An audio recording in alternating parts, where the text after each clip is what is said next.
Coming up on today's episode. It's important to understand that in the world of real estate, when you go out there and when you're negotiating with real estate sales agents, they're actually working for the vendor, right? Yeah. So when you're talking to them, when they're sharing their knowledge about, you should buy in this area because there's a really good school here, there are new jobs being created.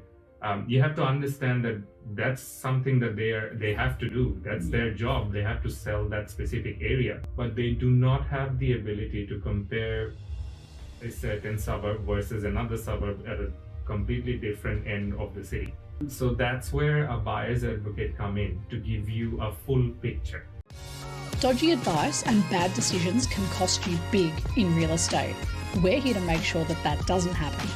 Welcome to the No BS Real Estate Podcast. I'm your host, Jo Agresta, and it's time to take control of your property journey together. Welcome back, everyone, to the No BS Real Estate Podcast, your listening how-to guide to the Australian finance and real estate market. I'm your host, Jo Agresta. If you've recently found yourself constantly missing out at auctions, exhausted by endless property inspections, or overwhelmed by the negotiation process, then today's guest is exactly who you need by your side. Joining me is Shabab from Prime Pursuit Properties, a buyer's advocate and founder. And Shabab specialises in helping buyers secure their ideal properties through tailored strategies, sharp negotiations, and thorough market analysis. And he's here to share his insights into the market, reveal some inside secrets on buying, successful buying strategies, and explain exactly how having a buyer's advocate can make a big difference in your property journey. So Shabab, thank you so much for being here. Welcome to the show. Thank you so much, Jo, for having me here. Really excited to be here.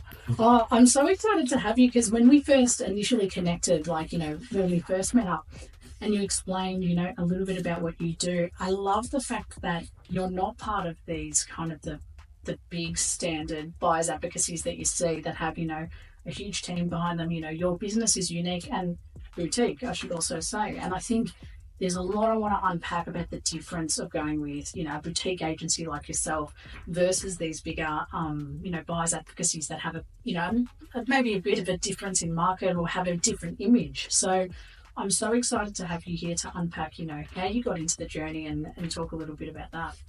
Sure, Jo, look, I'm really excited to be here, like I mentioned, and I think this is probably my first time attempting to get myself out there as a business owner. So far, my business has been all about helping friends and family members. And from the looks of it, we are doing a great job.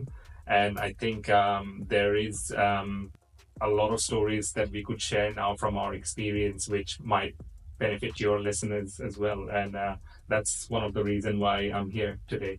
I'm so excited, and I'm so glad that you're doing this with us for, one of your very first, times talking about your business, because I get so excited by other professionals and entrepreneurs who take the leap to go into business because they're solving a bigger problem. Often where, this is exactly where I want to start this conversation with you is we always have a why and a story of where it all came from. What sparked your, what was that moment for you that said, I'm going to be a buyer's advocate and I'm going to go and do it. And this is who I am and what I live and breathe now. Good question. There is so many motivation behind me taking on this path. I usually get really excited about this question and end up talking a lot, but I'll try to keep this very short. So look, I was a chartered accountant working for the big corporates, working pretty much as a financial planning and strategy analyst or like a commercial business partner. What I used to do was pretty much leverage the power of data, help big corporates make more money. Yeah. In as simple terms as possible, right? So I always wanted to be able to do something which directly benefits my friends and family members because what I was doing at my work, it wasn't really adding value to even my net worth or not even to my friends and family's net worth as well, right? So I took property investment on as a passion to, build my own wealth because I thought, the crazy hours that I was doing after 5 p.m. for my company could have been better invested, right? So I invested that time now in terms of building my own knowledge on how to invest in properties. What I realized was that even though I have a lot of knowledge, I did not have the experience to act on it, right? So for my first investment property, I actually ended up hiring a buyer's agent, right? This is a very famous company. As soon as you talk about buying a property, their sponsored ads will keep on spamming you on Facebook and Instagram. Yeah. And so they got to me as well. So what I ended up doing, actually, my wife and we were pregnant with our firstborn at that time as well, right? So I was struggling a bit in terms of my time. So we thought, even though I have the capability, let's not miss out on the market now, and let's go through a professional buyer's agent. So we hired them. We paid them close to $20,000. Wow. And they actually got us a decent property, and it has decent returns. I would say, like, the growth has been good so far. Nice. But what I couldn't help but thinking that we probably could have done better, because throughout this process there was a bit of a lack of transparency. Like, they did not really share what were the properties that they were rejecting. I wasn't really seeing a lot of comparison in terms of the property that we are buying versus what's available out there in different markets, right? So it was pretty much a transaction where I paid them a fee and they got me a property. Yeah. So of course, when you hire a buyer's agent, you're not really expecting education, but if you do get it, that's always a bonus on top, Of right? course. So then obviously after the first investment property, we had a bit of time to go for our second one.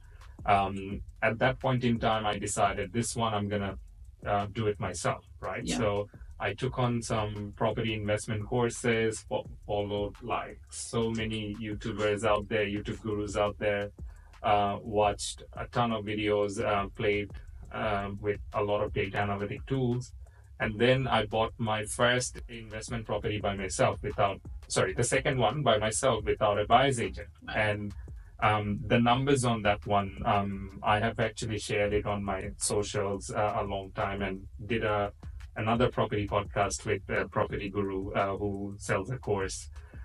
So I shared the numbers on that deal, and it was a bigger property, much more higher growth and higher rental return, and it also has the potential to subdivide it in the future as well, right? So that's what got me thinking that if I can do this myself, why do I need a buyer's agent? Yeah. And my buyer's agent could have actually got me this deal 1 year ago, which is 100K cheaper than this one, right? So I need to know if the next time I'm hiring a buyer's agent or buyer's advocate, they are looking after me, like they are sharing everything transparently with me, and they are going into the details of what are the deals that we should be rejecting and what we should be buying, because you're not here to sell me something, you're here to buy on behalf of me, right? Yeah. So advocate. So give me the differences between why product or property A is better than property B, right? So tell me those differences. And then I guess fast forward, we went from 1 investment property to 4 investment property. And then we also had our principal place of residence as well, right? So yeah, of course. I was just telling Karina out there that my wife and I, we initially had a plan that we were, the way we are progressing, because we are buying assets that are quickly growing in terms of their value, and they're also cash flow positive, which is hard to believe in this market with this interest rate. We will buy at least 1 investment property per year, right? Yeah. But I think last year I decided, no, I'm going to buy myself out of a corporate career and start my own business, right? So where I can actually start helping friends and family, show them what I'm doing, or maybe offer them the service as well, where they can benefit from this. And that was the start last year, and this is where we are. That's amazing. One of the things you said that I really loved is you said you started it because you wanted to, one, for your own, sake and your family's sake, having a new baby and, young family, that you want to set yourselves up financially. And, what I liked was that you said you wanted to help your friends and family, because often when you start a business, those are your first clients, and they're the toughest ones to satisfy, because you don't want to get anything wrong, because they will tell you very bluntly that you've made a mistake. Absolutely. And they will let you know till the end of time that it's Correct. not right. Every time you have them over for barbecue, they will remind you yeah. for every mistake that you made in providing them a service. So, Exactly. So you have to get things right for them. And I think that's your best training ground, to Correct. be honest. So I love that you were inspired to help, your friends and family have a better financial future, and like, how can you access that through property investing, and having someone that you had an experience with another bigger agency, and you're like, I can do this different and I can do it better. And I want to get into a little bit of that, of course, because I think it's so interesting, like, one part is, buyer's advocacy. Sorry, start that again. 3, 2, 1.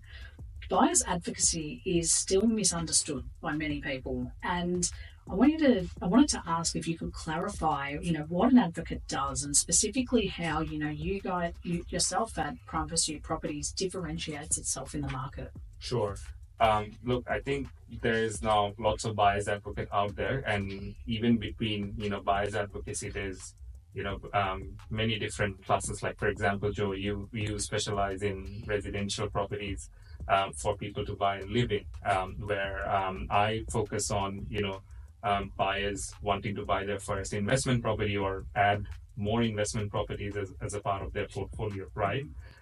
So I think it's important to understand that in the world of real estate, when you go out there and when you're negotiating with real estate sales agents, they're actually working for the vendor, right? Yeah. So when you're talking to them, when they're sharing their knowledge about, you should buy in this area because there's a really good school here, there are new jobs being created.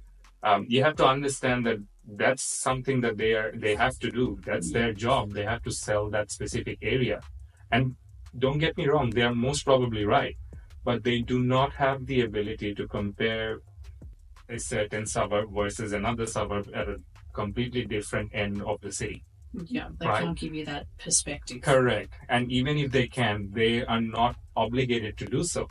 So that's where a buyer's advocate come in, to give you a full picture, to guide you, to be your bouncing board of ideas, where I'm thinking this is good for me, but okay, have you also thought about the other things that you could possibly have, right? And where we come in, like, we look at 15,000 suburbs all across Australia, right?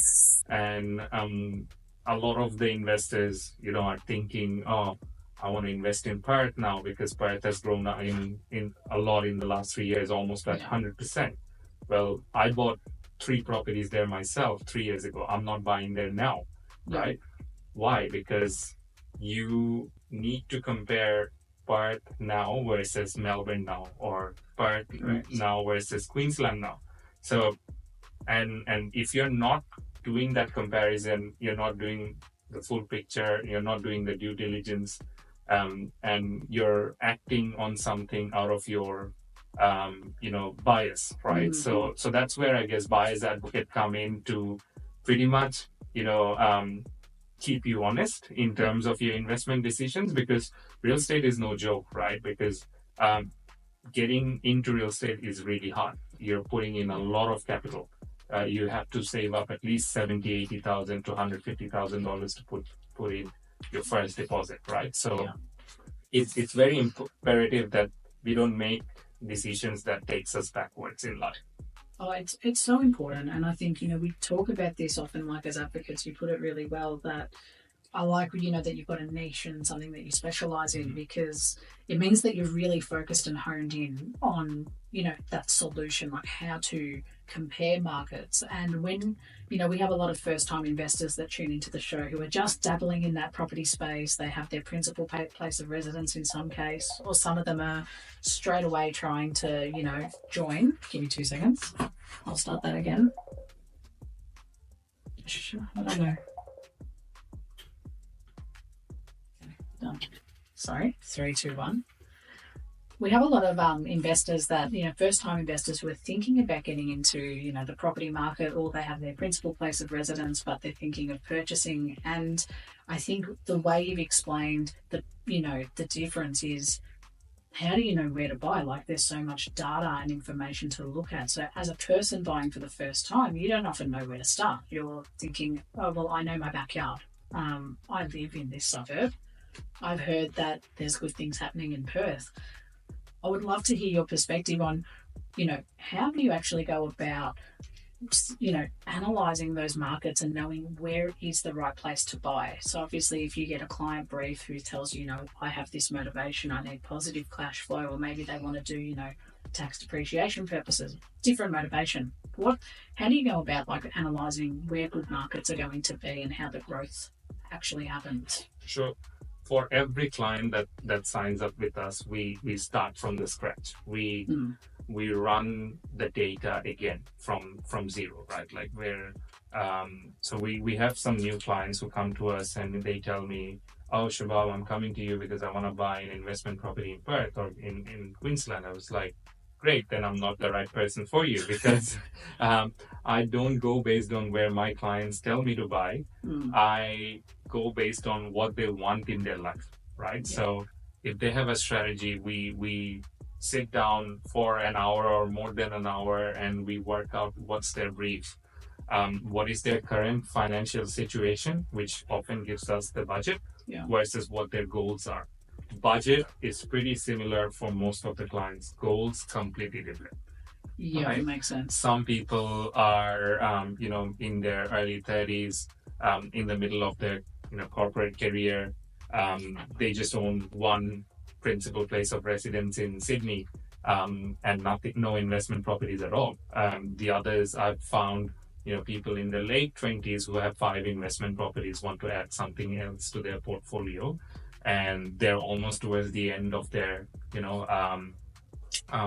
journey of completing their portfolio and buy their financial freedom. Yeah. So the solutions for each and every client is different, right? And we are here we will buy where the client tells us to buy, but we don't want bias to sort of guide that direction. Yeah.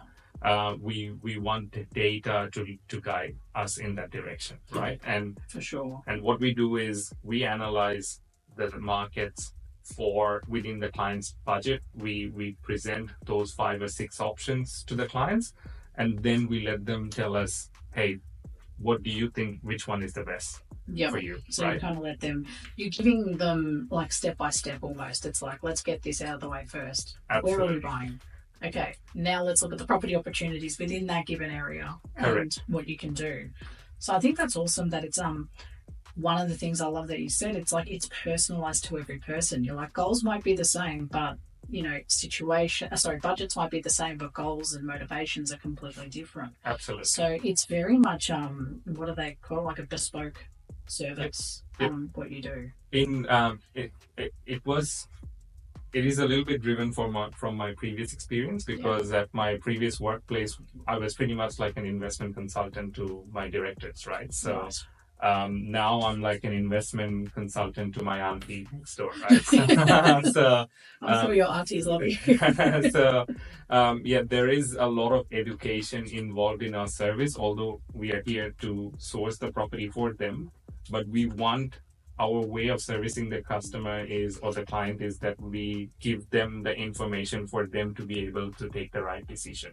And I think that's the hardest part in property that often home buyers don't consider. It's not so much, yes, there's a lot of opportunity on market. There's properties everywhere, and not knowing how to pick those properties is another problem. But I think what you said is so true. The decision making you just need to make decisions. The way you find a home is eliminating enough properties until you find the one that hits that sweet spot for you, that you go, that's the one. Mm-hmm. Like, that's how I've kind of always seen it play out. It's like, if you're able to make a decision on yes or no, I like that home, I don't like that home, and you can keep narrowing it down until you get to that correct point.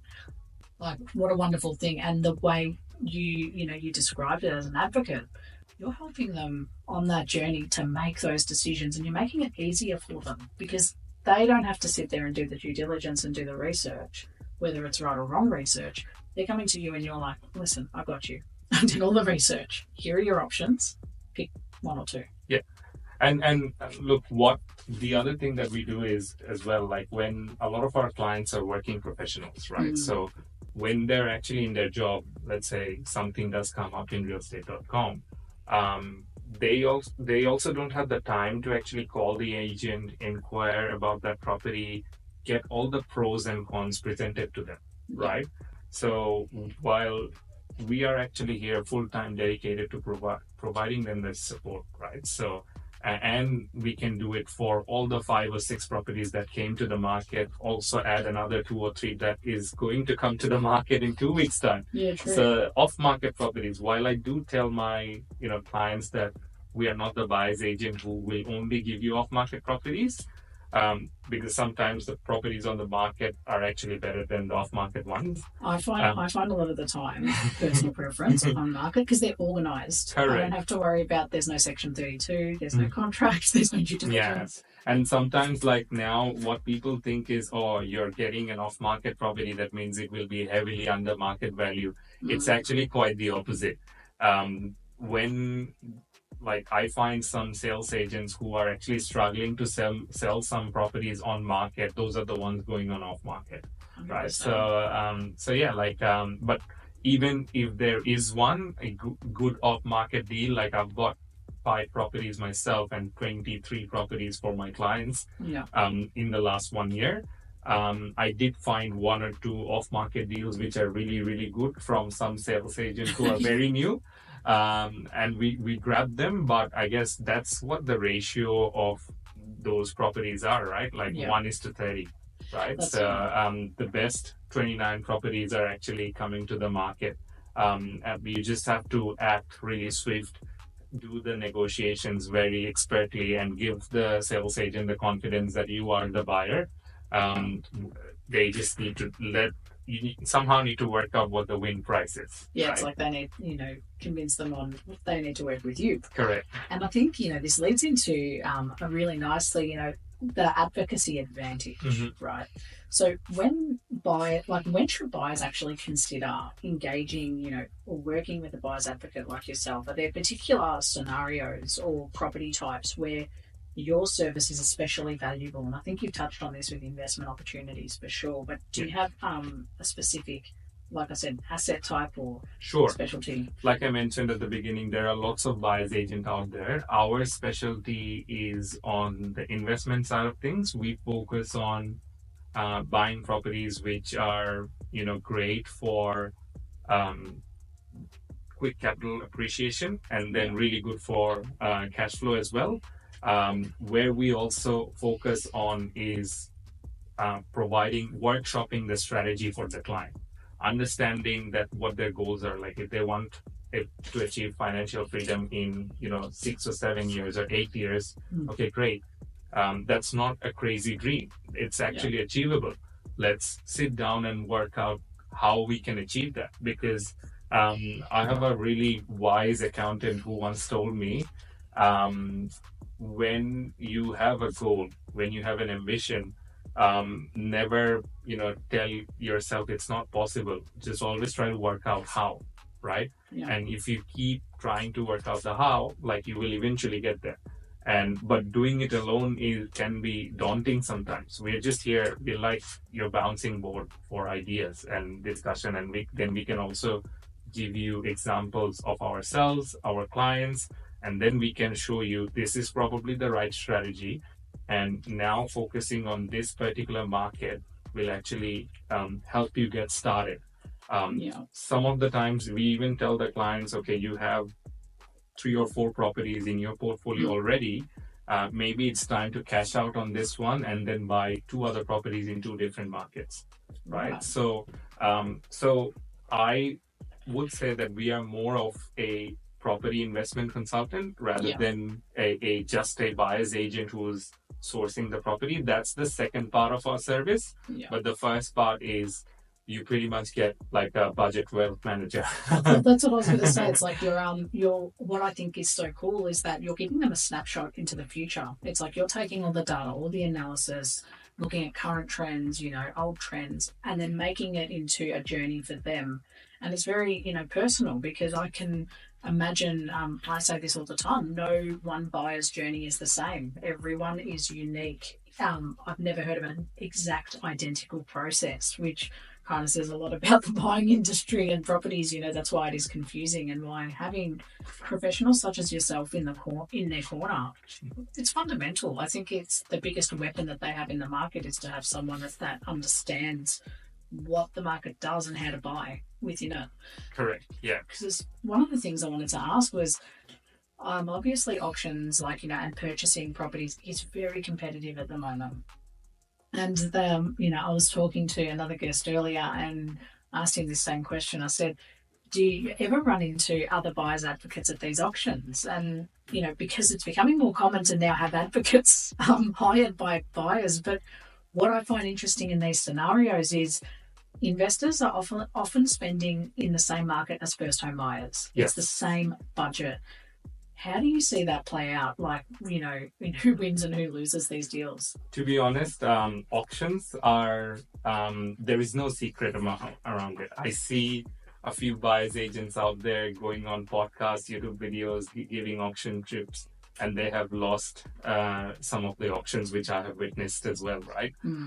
I think when it comes to investment, yes, we actually like to invest in areas where first home buyers are targeting, because those markets are affordable, and affordability is actually one of the big factors for capital growth as well. Yeah. And also owner occupiers, where they want to live in an area. That's actually also one of our, selection criteria for, choosing the suburbs to invest in as well. Right. But we try to differentiate in a way where we try to avoid the competition at all, if we can, right? So not a single buyer out there will say that they love auctions. Sellers love auctions, right? Sellers love an auction. Buyers do not love an auction, right? So through our data, because first home buyers are actually trying to buy a home to live in, so they are hell-bent on that area, right? But we are here to invest, right? We don't have any emotions involved. So maybe if that particular suburb has become so hot that it is like most of those desirable properties are just going to auction, look into the next suburb. Chances are there will be a ripple effect into the next suburb, but that suburb isn't that hot, right? And if the data stacks up for that suburb, it's just less in terms of, online search history interest, or, days on market is a bit higher. Then those are some of the key areas for your investment, because that then the ripple effect from that area will come into the next suburb. But you just have to do your due diligence very thoroughly. Make sure that that people are avoiding those suburbs for a particular reason. So if there are some massive red flags, then just find a different market in a different region. The other question, when you asked me why should buyers reach out to me as well, is a lot of the investors, again, are investing on their own backyard. They are actually uncomfortable investing in a different state, different city, different regional location.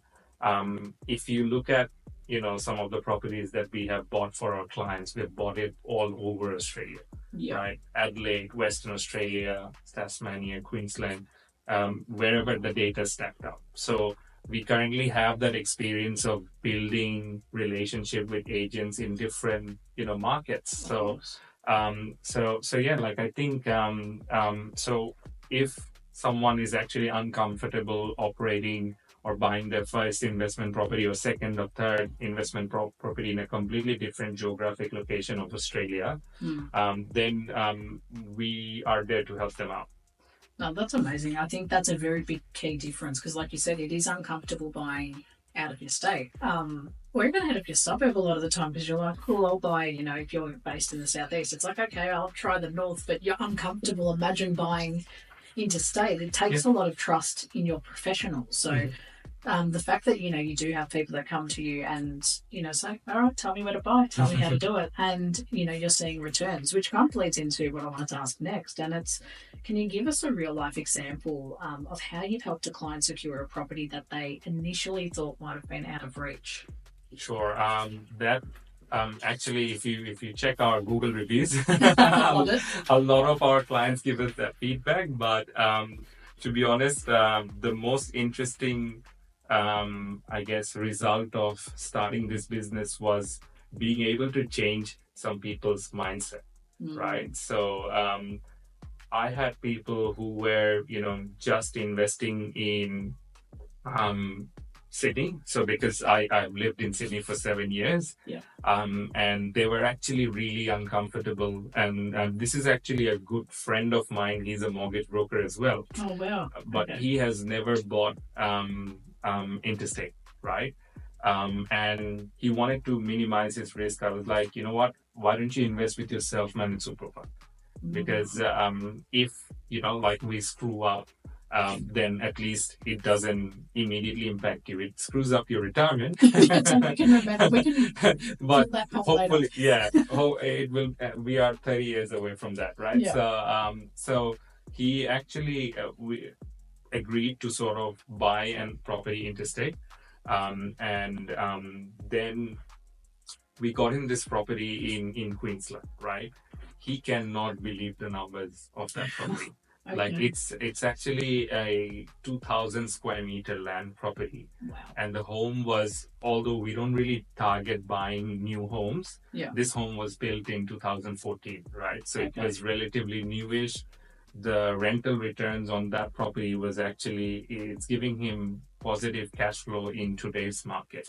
Oh my God. Right? So even after and with self-managed super fund, as you know, interest rates are over 7%, and it's still giving him positive cash flow from a residential property, right? So he was over the moon in terms of securing this property.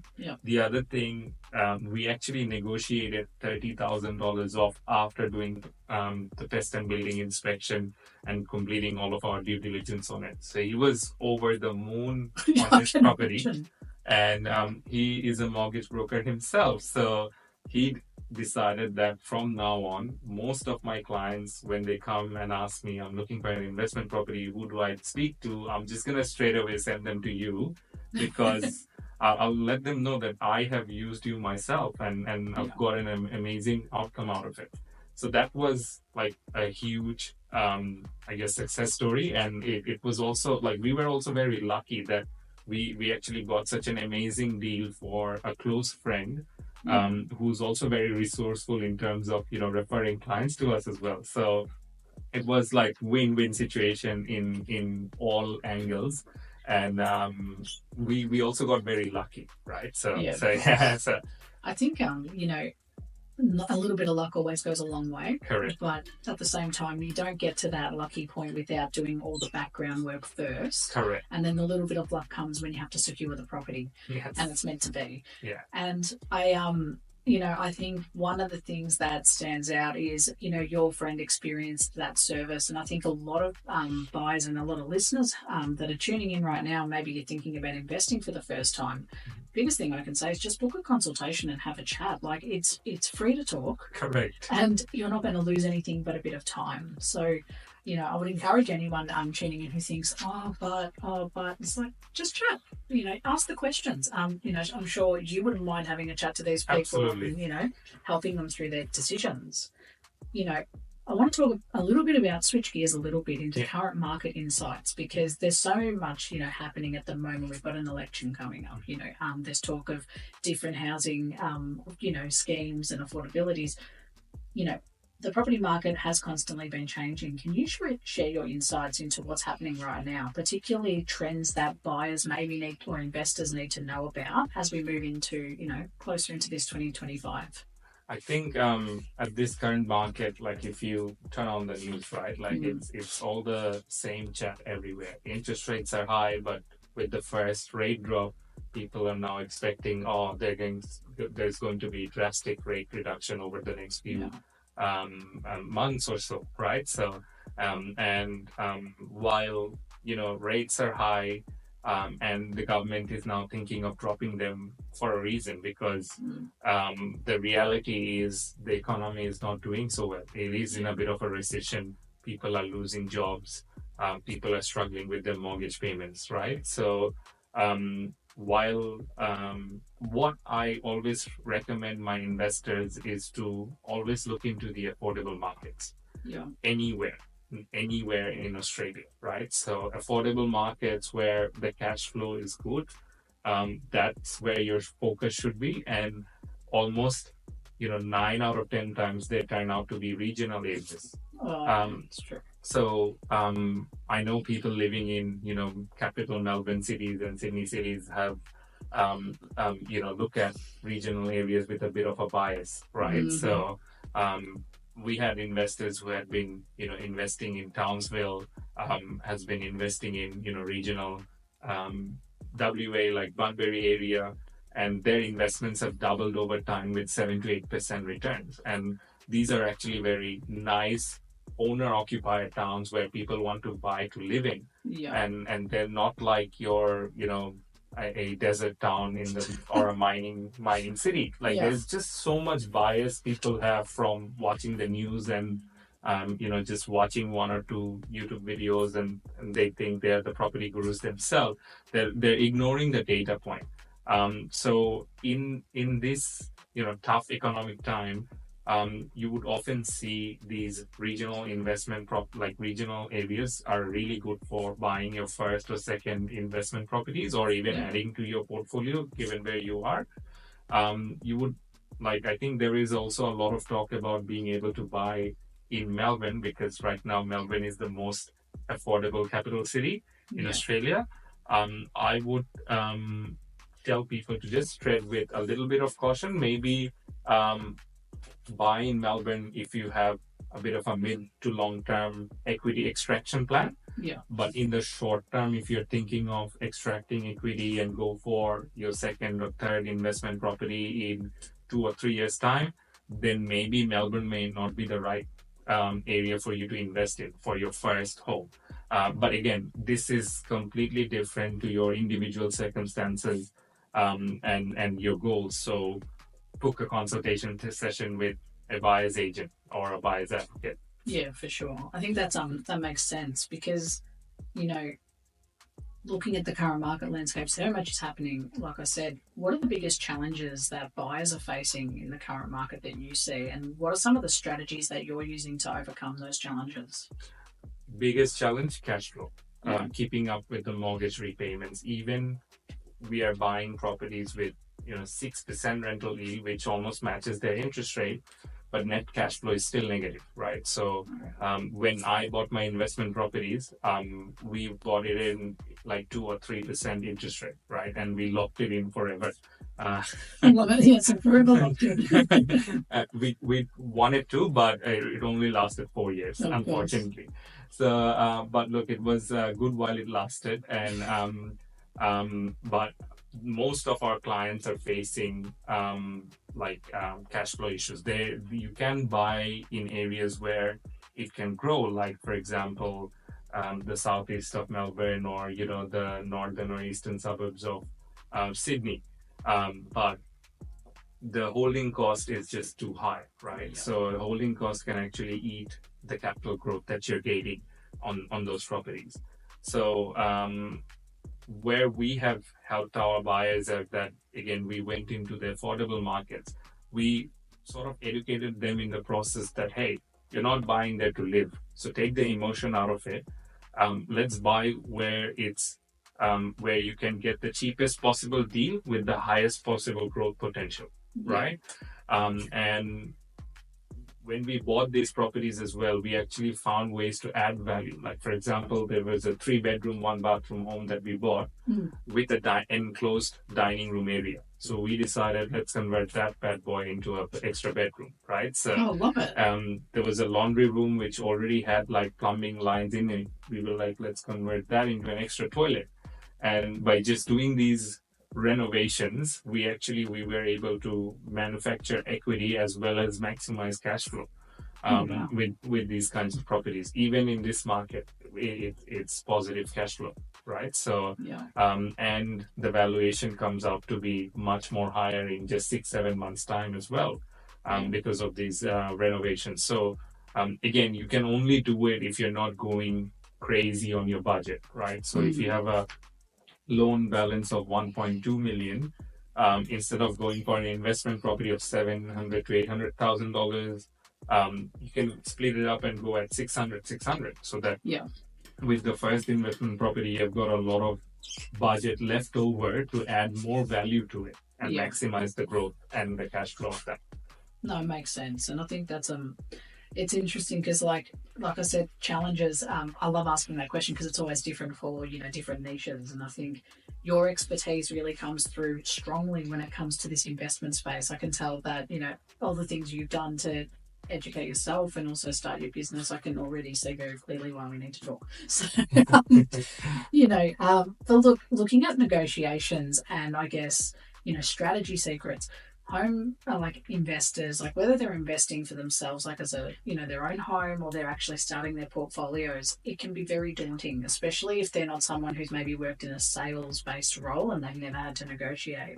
Without giving away all your secrets, what are some of the tips that you can give to our listeners today who, keep in mind they want to try and negotiate favorably, but they want to make their offer stand out? What can they do?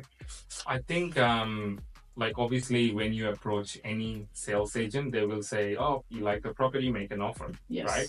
So that's when crickets started coming in, right? So you hear the sound of crickets. What do I do next?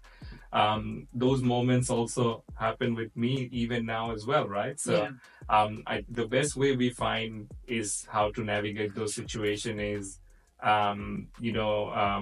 again, the research on the property will help let you know that okay, these are the kind of properties which when it's coming to the market, they're getting snatched away straight away. So with this property, you really don't have a lot to negotiate in. You just have to actually submit your best offer and wish for the best, right? Yeah. But in some instances, what we have found is, you ask the sales agent and you tell them, hey, I'm thinking of, submitting this offer. Am I wasting your time, or should I already start looking for another home, right? Yeah. So the responses of the sales agents, depending on the situation, can give you a little bit of insight into, where your offer stands. Now, obviously, they don't have to be honest with you, right? But their responses give you a little bit of idea. And a lot of the times we found out that these responses have actually helped us grab amazing deals, because sometimes this agent has mentioned, look, the buyers are in a bit of a rush. They would actually appreciate a good offer with quick terms and condition, right? And that's when we decided, oh my god, I was actually thinking of offering 560 for this property, but now I'm just going to offer 530 with like 35-day settlement terms, right? So that can be a good negotiation strategy. I hate situations where the sales agents come in and say multiple offer situation, submit your best offer. That's almost like another option. So all you can do is really just submit the best offer and hope for the best, but then not get emotional in that process. Just have lots of other backup options. Like if I'm unsuccessful with this property, I can then go and submit. Yeah, correct. And I think one of the things I've always said to buyers in that situation, like, as I used to get that a lot, and it was always buy when you're making an offer, put the price that you're happy to win and happy to lose. Mm-hmm. So if someone tells you you've lost it, you wouldn't go, damn, I should have done another $1,000. Or I bought it and I think I overpaid. You need to get that sweet spot. So it's a good tip, and it's interesting. The terms are often something that a lot of people don't think to negotiate with. If the vendor's looking for a 60-day settlement and you're offering 90 days, that's not going to suit them. That could often be a deal breaker. If another buyer can't do it for the terms. Absolutely. So no, it's a really good tip. And many buyers, I think we've spoken about this a little bit, but they stress over these auctions. What's your top advice for listeners who are approaching auctions? How do you prepare your clients to succeed on the day? I tell my clients again to have that number in the back of your head. Yeah. Um, It's like a maximum figure. correct. Know your limits. Just know that this is the number. No matter what happens, even if I have a gun to my head, I'm not going to exceed this number. Yeah. Right. Just have that number at the top of your head, and then on the day of auction, just go there and wait what other people are offering. If you see that with every auction, you will see there's a certain point in time where things become a bit low, right? Where the auctioneer is trying to um, I would entice everyone to submit an offer. They say 701, 702, and then no one's really saying anything. And at that point in time, if you see that that pause has come way under your limit, then submit an offer, right? And submit an offer at that amount that the auctioneer is seeking. And then wait, right? So then I would say start your bidding, observe what other people are doing. There's no rocket science behind it. A lot of auction buyers have been successful with different strategies as well. But I would say this is not about just winning that auction. This is more about setting yourself up for success, right? Yeah. So if I'm the first one to submit such a high offer, then you are potentially losing the opportunity to get it at a lower price, right? Yeah, so just wait for everyone else, and when that quiet moment comes in, that's where you start to play. You can actually play around. Correct. And it makes sense. Like, I think auctions are so high pressure as it is, and that, like you said, gun to your head, you're not going over the budget. But we see so many people that do. I think what I find interesting is, the psychology when you're a first home buyer and you buy your first home, that's very emotional, because I see this all the time being in, my niche is residential sales and helping owner-occs. But then when you see that first time investor, seeing the switch from emotion to, just purely data driven, how strong they can be in an auction or in a negotiation where they go, cool, I didn't get it, bye, and they fade into the numbers. It's like, it's a numbers game. Like, I think if you are going to 5 or 6 auctions with a good budget, if you've done your research that, okay, this is what these properties are selling for in this auction, and I've got $20,000 to $30,000 more budget than these numbers, then you are actually going to win. There's no it may not be this auction, it might be the second one. So the more you can take emotions out of it, and this is purely for, I know it's futile giving this option to owner-occs. I will get emotional if I'm trying to buy my own property. But when I'm investing, just take the emotion out of the picture. If you're successful in one auction, not successful in one auction, go to the next one. Yeah, it's like you can afford to do it. Correct. And would you say, because I find it so interesting, the psychology behind the two, right?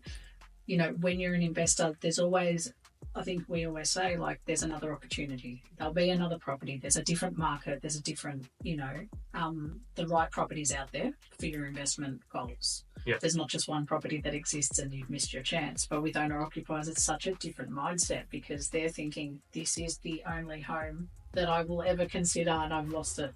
Yep. So it's like, how do you how do you help someone who's kind of like going from these two different mindsets? I tell them my personal story. Yeah. So, my wife and I, when we were actually buying our first home in Sydney, we went and we put this deposit for a home. It's in a suburb in Sydney's northwest called the Ponds. Oh, yeah. Really nice suburb, really good school. But the deposit that we put in for a home was actually a relatively newish home, but it was being used as a rental property, right? So the property was not that much looked after. I was telling my wife from like an investment point of view, oh, look, if we paint it up and do these cosmetic renos, this is going to look great. But my wife was not happy with that property. But it came to a situation where if we actually, didn't put the deposit on that property, we would actually, lose out on that property, right? Yeah. So we put the deposit on that property, and then we the very next day, another new home came up on the neighboring suburb, Schofields. And we looked into that property. It was a nice wisdom home built property, and we went there for the open home. And we just jokingly submitted an offer. We were like, oh, these kinds of homes are now going for 1.1 million. There's no way we will get this home within our budget, but let's just submit 1,025,000 for this one, and let's move on. Yeah, right. And then that very day, I remembered we went to like an aquatic center to for a little bit of swim session, and I was like, hey, what if our offer gets accepted? Like, even if there's like a 1% chance, what do we do? I think the agents could be, ringing me now.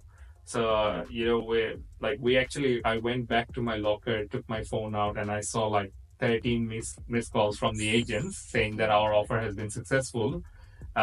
We actually, took our deposit out of that other home. And we told them that, look, we are not going to proceed with that home in Ponds. And luckily, we haven't signed the contract of sale because we put the holding 2.5% deposit on a Friday. Yeah. Right. So we actually got that deposit back. And this home, like this kind of particular home that we were wanting to buy and live in, where we have been missing out on these kinds of home for a long time. We had given up on buying a home like this. All of a sudden we got lucky and it came to us, right? So I think it's a part of a greater belief that you're actually meant to get the things that you want, right? Or that is destined for you. Yeah. So yes, it feels really bad emotionally missing out on them, but usually if I look back on the things that I missed out, which got me to where I am today, I'm happy to miss out again and go through that journey again, right? So I tell the people my story, and hopefully they can take a little bit of motivation from this. But look, right now my wife and I, we are very happy with what we own, right? So I think that's the key difference over here.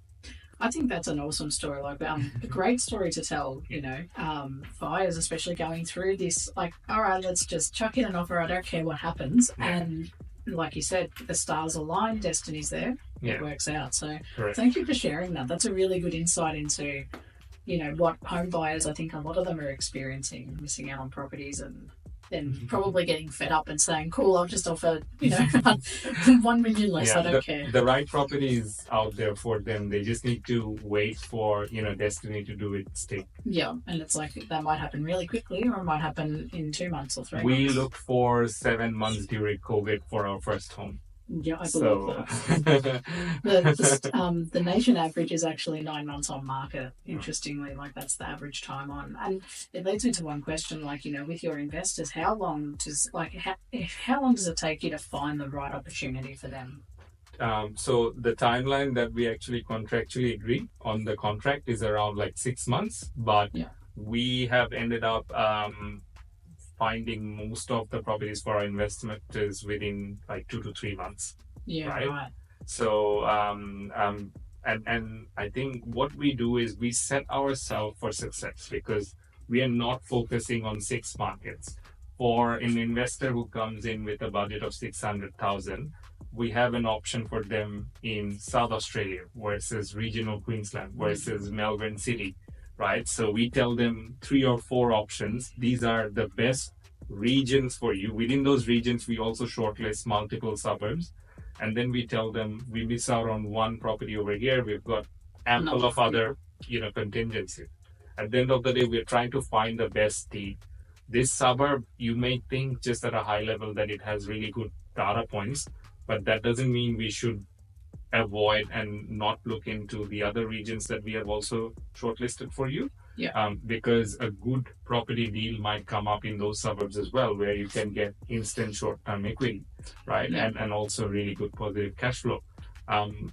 So I think just setting ourselves for success, having a lot of options, eventually pretty much, helps the process of securing the properties much faster. We still go through, I think, even we want to secure properties much faster for the clients. That guilt of having to do justice by the clients sort of takes the process from 1 to 3 months. Yeah. We go through a thorough rejection process. In fact, when we actually reveal the suburbs where we are trying to buy, the clients become buyers advocate themselves. They're sending me properties on realestate.com and saying, hey, why are we not submitting an offer for this one? And then we have to tell them, we rejected this for you because of X, Y, and Z reason. Yeah. Because we think we can actually get a better one within this price range with much bigger land size, or which is not in the in a T junction, or which doesn't have like an electric post in front of it. So there's so many nuances. I think what you check for. Like, this whole episode's been so awesome. I'm so glad you came on, because your difference to some of the other guests we've had is this investment focus that I think a lot of people don't. The first time investor, like you said, is really your area where someone for the first time who goes, hey, look, I just want to start. How do I do this? They're going to really benefit from, and they're going to learn a lot if they work with you. And I think that's a wonderful thing, because if you've got buyers that are sending you, hey, why aren't we doing this? Why aren't we doing that? You've obviously done a really good job at educating them at what kind of opportunities to look for. But at the same time, where you come in and be the hero, you go, yep, did you see that electric pole, and did you see all the power lines? This is why we rejected it. So. Yeah, look, I think the way where we differentiate ourselves is, I think, with, again, the experience that I mentioned previously, that with a big time buyer's agent, you're hiring them and then they just come up with one opportunity, and you pretty much, if you do not act on it, you have a gun to your head. You might have to pay them like a restart fee, or you might have to, you might lose your deposit or retainer fee, whatever you have given to them.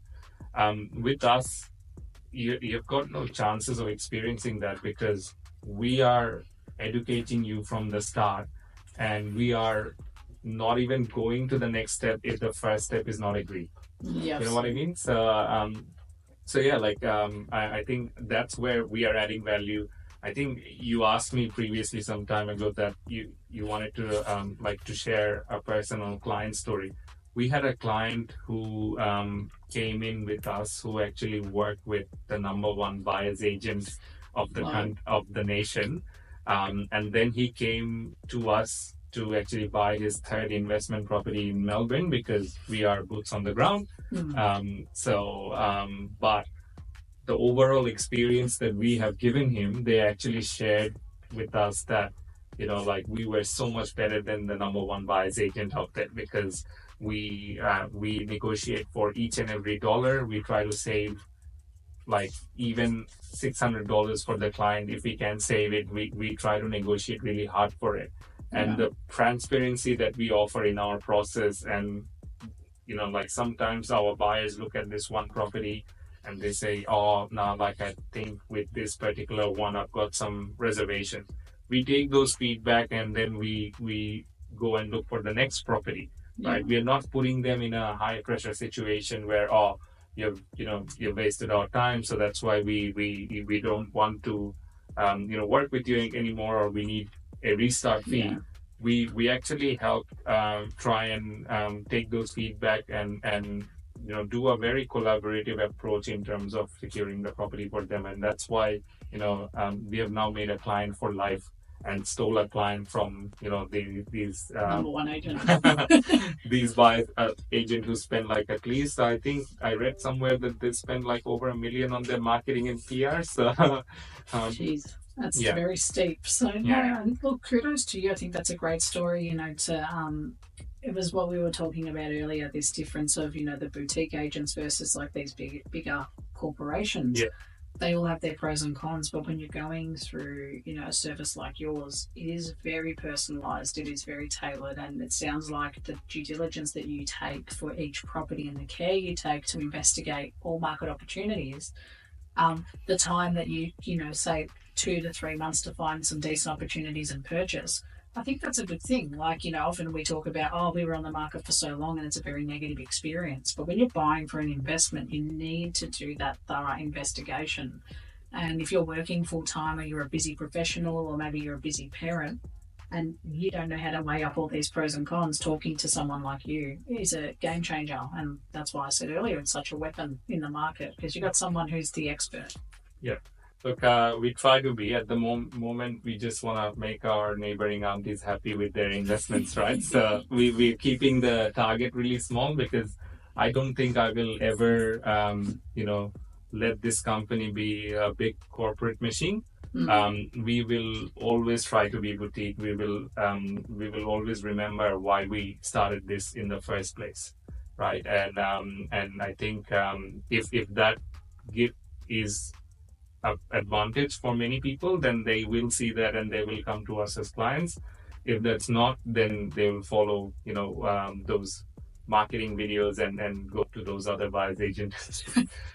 I really love that answer. Thank you so much for your time. Thank you, Jo.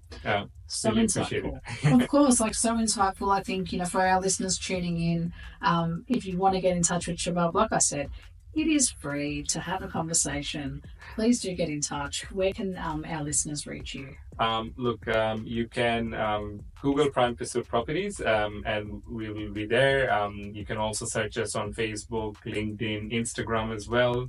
My wife tells me I chat a lot about property anyway, so I'm more than happy to just sit down and casually have a conversation with you regarding your property goals.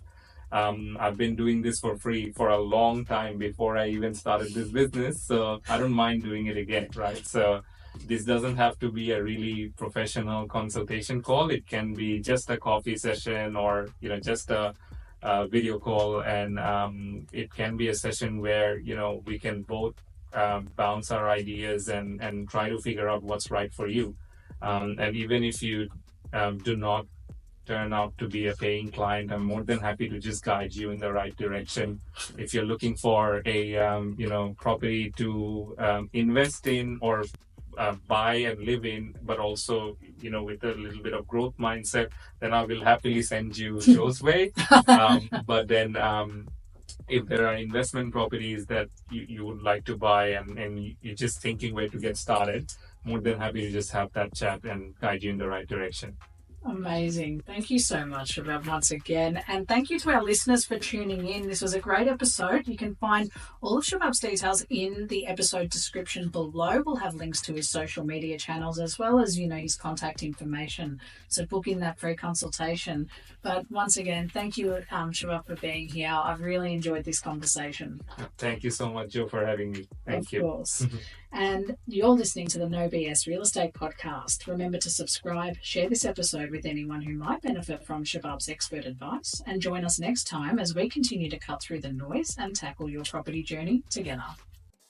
That's a wrap for this episode of the No BS Real Estate Podcast, powered by Abodey AI. If you found this conversation helpful, don't forget to subscribe, leave a review, and share this episode with someone who might need it. If you're looking for more guidance on your home buying journey, you can visit www.abodey.com.au for expert advice, property insights, and the tools you need to find the right home with confidence. If you're already on your journey, you can also download our app. Just search Abodey AI on the App Store or Google Play. Have any questions or want to connect, you can follow us on Instagram at abodey.com.au or send us a message. We'd love to hear from you. Thanks for tuning in, and we'll catch you in the next episode.